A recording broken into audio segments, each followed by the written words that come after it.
नमस्कार, आप देख रहे हैं सूर्या न्यूज इंडिया। हिंसात्मक किसी छोड़ें, प्राकृतिक खेती करें किसान। राज्यपाल कृषि विश्वविद्यालय में प्राकृतिक खेती परामर्श संगोष्ठी कार्यक्रम का आयोजन 25 प्रगतिशील किसानों को राज्यपाल आचार्य देवव्रत एवं कृषि मंत्री ने किया सम्मानित। गुजरात के राज्यपाल आचार्य देवव्रत ने कहा कि यह कृषि विश्वविद्यालय पूरे देश में नंबर 1 विश्वविद्यालय बन गया है। हमने बहुत विश्वविद्यालय देखे, लेकिन यह विश्वविद्यालय पूरी तरह से जीवंत है। इस मौके पर उन्होंने कुलपति के साथ साथ कृषि मंत्री के कार्यों को जमकर सराहा। 40 साल पहले कैंसर, शुगर और ब्लड प्रेशर जैसी बीमारी नहीं थी, लेकिन आज के समय में हर व्यक्ति किसी न किसी बीमारी की समस्या से जूझ रहा है। उन्होंने कहा कि आज की कृषि प्रणाली हिंसात्मक हो गई है, जो मनुष्यों की जिंदगी को धीरे धीरे निगल रही है। उन्होंने कहा कि अपने देश में किसान भाइयों को डीएपी, यूरिया आदि रासायनिक उर्वरकों का प्रयोग बंद कर प्राकृतिक और जैविक खेती का रास्ता अपनाना होगा। अगर 10 साल के बच्चे को कैंसर हो रहा है तो उसका मुख्य कारण आहार है और उसके जिम्मेदार भी हम हैं। राज्यपाल ने कहा कि यूरोप और अमेरिका में हमारे सैंपल फेल हो जा रहे हैं, वहीं दूसरी तरफ बांग्लादेश, पाकिस्तान और श्रीलंका में लोग धान की खरीदारी कर रहे हैं।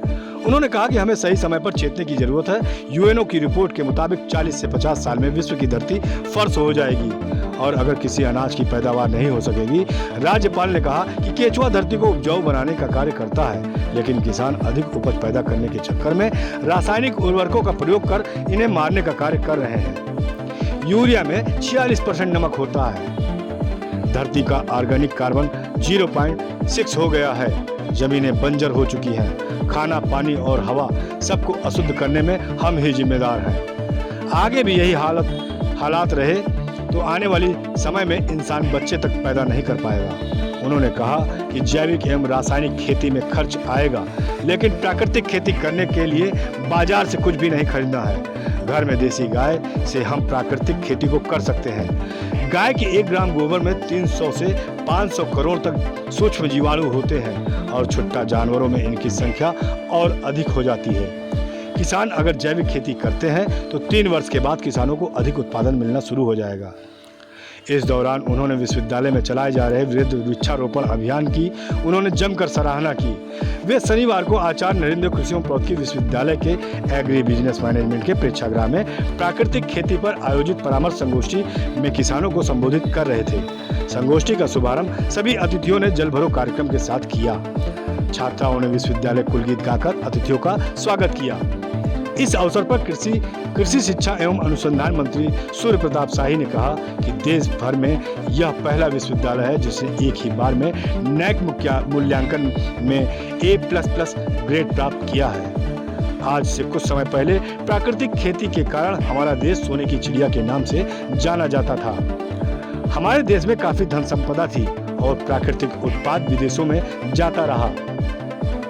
शाही ने कहा कि आज पोषण युक्त अनाज नहीं खाने से मनुष्य कैंसर, शुगर, थायराइड जैसी कई भयंकर बीमारियों का शिकार हो रहा है। समय रहते अगर सावधानी नहीं बरती गई तो आने वाली पीढ़ियां खतरे में होंगी। मंत्री शाही ने कहा कि केंद्र एवं राज्य सरकारें प्राकृतिक खेती के लिए विभिन्न योजनाएं तैयार कर रही हैं। बुंदेलखंड को प्राकृतिक खेती का हब बनाने पर तेजी से कार्य हो रहा है।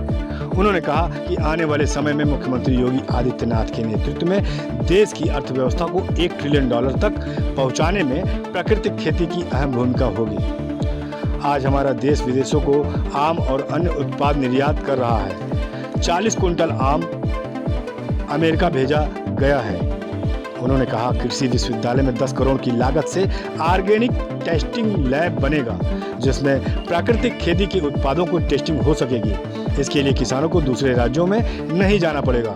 उन्होंने सभी से आह्वान किया कि अगर प्रत्येक व्यक्ति एक पेड़ अपने देश और एक पेड़ अपने माँ के नाम लगाए तो पूरे देश में हरियाली आ जाएगी। छात्र छात्राओं द्वारा वृहद वृक्षारोपण अभियान को मंत्री ने जमकर सराहा और उन पौधों की रक्षा करने की बात भी कही।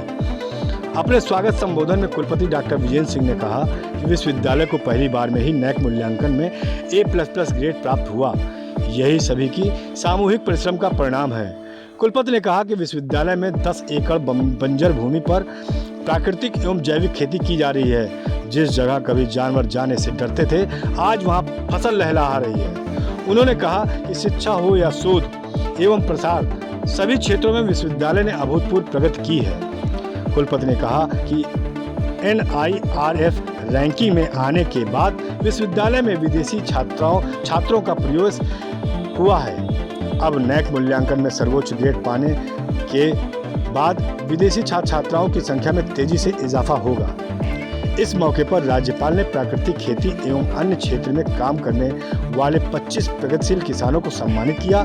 समस्त अतिथियों ने प्राकृतिक खेती शोध एवं प्रसार सहित साहित्य का विमोचन किया। इससे पहले सभी अतिथियों ने नरेंद्र उद्यान पहुंचकर आचार्य नरेंद्र देव की प्रतिमा पर माल्यार्पण किया। उसके बाद अपनी मां के नाम एवं देश के लिए वृक्षारोपण किया।